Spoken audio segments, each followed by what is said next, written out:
Man, what up, world? Man, did y'all catch Roland Martin yesterday? Man, Dr. Johnson made me proud, man.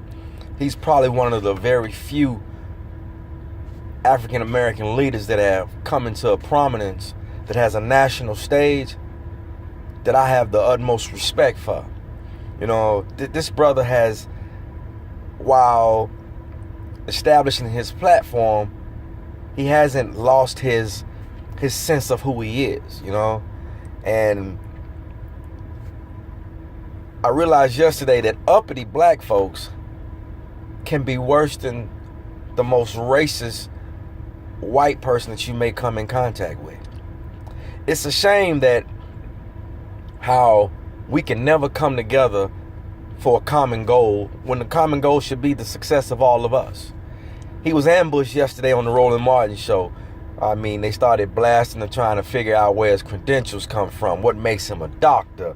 Then when he was speaking on interracial dating, they had a problem with the way he spoke about that. And then they brought the three panelists out, and when he called them a coon on national TV, I mean, you know, I'm all about respecting each other. You know, I get that. But sometimes what makes us different from other races is that our passion, our emotion, you know what I'm saying? It drives it fuels us to do things that are extraordinary. But the higher we get as far as prominence in the national stage, we sometimes lose that passion because it's frowned upon. Man, my brother came out and he checked them. And he checked them in an educated manner. But when it was time to take the gloves off and get nitty gritty, man, the brother came out. He was shooting bullets with his mouth. And one of the biggest things I took from that was, Roland Martin, come on, bro. You know, I held you in high regard. You know, I watched your show because I was like, this brother is trying to, you know, be part of the movement. You know, he's keeping us abreast about what's really going on and his insightfulness and his opinions. You know what I'm saying? Okay. But I watched the show yesterday. First and foremost, it was an ambush, bro. You know, I didn't see you one time defend Brother Johnson, but I saw you defend the other three. When he called the woman and the man a coon, you jumped in and there would be none of that on my show. Okay. But every time they kept interrupting my brother and, you know, wouldn't let him speak, I never saw you let the man speak, you know? But hey, I got much respect for Johnson, though. I mean, my brother, man, I got love for you, kid. And we need leaders like that. Leaders that aren't afraid to be who they are. That are not going to sell us out eventually for fame and fortune. You know, our biggest problem has always been, if you dangle a dollar in front of us, we'll dance. If you dangle a promotion in front of us, man, we'll slit anybody's throat you need us to. And when your enemy knows that prosperity is your main goal, fiscally anyway, that is, when they know that that's your main objective and you value that more than anything, I mean, of course they're going to go on and give you that, because then they can control you. And for me, I've been trying to, you know, on a small scale, influence my surroundings to make sure that I'm leading in the right way, you know. And I'll just give you a little insight. We as black men, especially black men, that when we love our people, ourselves, you know, and we take it upon ourselves to uplift and help everyone, we haven't obtained that part of our strength that's deep down inside us that says, no matter what come, whether she be black or whether she be a man or a woman, if they come at me and they cross me, I got to overlook it and keep going. It takes a lot to get past that, because us being the way we are, you cross us, we coming, you know. And so I said all that to say, you know, I recently went through some things, you know, where I was crossed by some brothers, you know, on the job. And for me, it was a learning experience. And it took my queen teaching me one valuable lesson.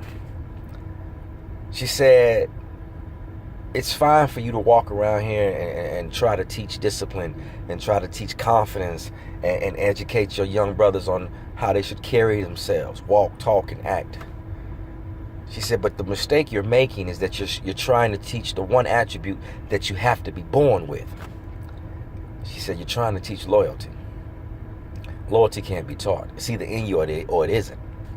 And I think over the generations, the loyalty that our ancestors way back had for one another has slowly but surely been seeped out generation after generation to where now we're at a point where it's every man for themselves.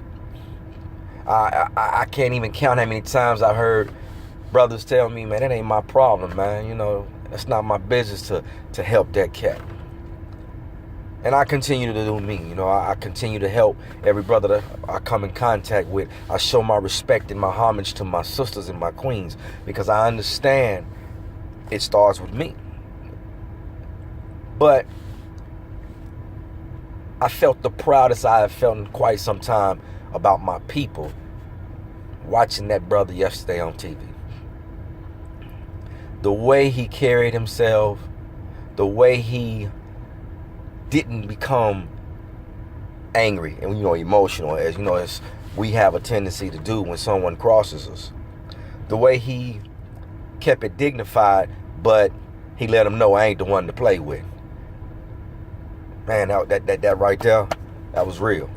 And I just want to say to you, Brother Johnson, I hope this video reaches you. And man, you keep doing what you're doing, man. And don't get it twisted, man. You got a multitude of people that they have your back, man. And you know, we understand you're not Superman. You know, we understand that you are a man. And you ain't got to worry about them trying to tear you down and then we questioning it. Because I'm going to tell you something. The ones who question your credentials are the uppity Negroes that feel threatened that their spot is now getting ready to be overtaken.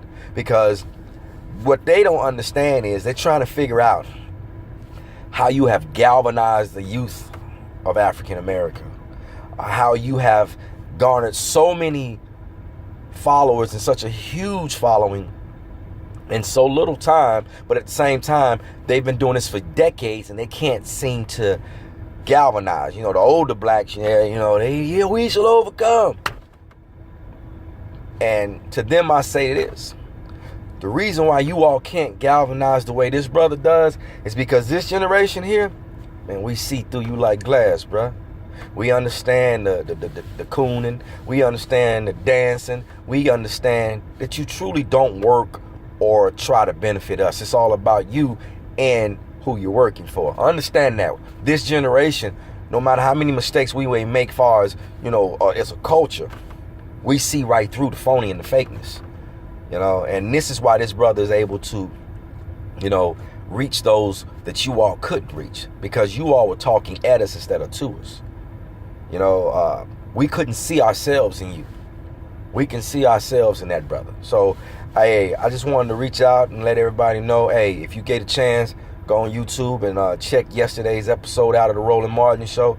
I promise you, you know, whatever side of the fence you fall on, hey, he said some things, and I know it's going to piss some of you all off, especially when he starts talking about that interracial dating. That's going to really piss some people off. But if you really think about what he said, you know, and the brother, the older man that was sitting on the end, when he made the statement, you can't walk and talk black but sleep white, man, oh boy, he made some folks like, what? Well, wait a minute.